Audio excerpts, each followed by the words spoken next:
3, 2, 1, action!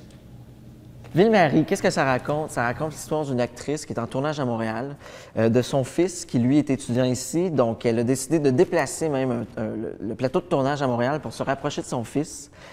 Parallèlement aussi, on suit le destin d'une infirmière qui tente de garder son urgence à flot et d'un ambulancier qui, lui, essaie de chasser les démons de son passé.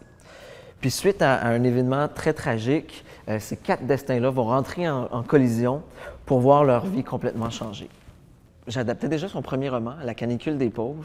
Max Film avait acheté les droits, puis Jean-Simon a vu Marécage, puis on a vraiment des univers qui sont très semblables et complémentaires. En fait, ça a été très organique dès le début. C'est ça qui était fantastique parce que déjà, l'organicité était là dans la coïncidence de nos univers, tant d'un point de vue narratif que d'un point de vue du traitement de la sensualité ou de la sexualité des personnages. Et de fil en aiguille, La canicule des pauvres, c'est quand même 700 pages, c'est un défi de scénarisation.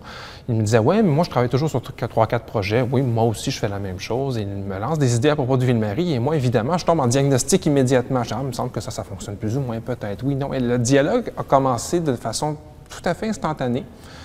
Et tu m'as carrément, à un moment donné, lancé « Ça te tente de lire avec moi? » Je dis « OK. » Et là, soudainement, je me suis retrouvé à suivre le plus beau cours de scénarisation qui pouvait exister, c'est-à-dire d'en faire avec quelqu'un qui a un sens du métier, une vision de la chose. On ne peut pas écrire ce qui ne se voit pas. Et ça, c'est ce que j'ai un peu appris à mon ami.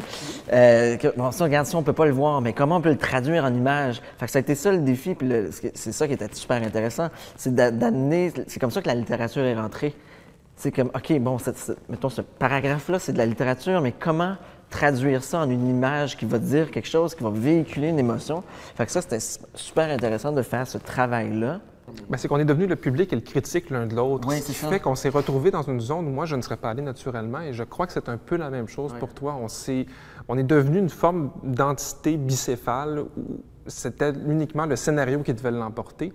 Et moi, c'est une façon de travailler que j'ai adoré vraiment.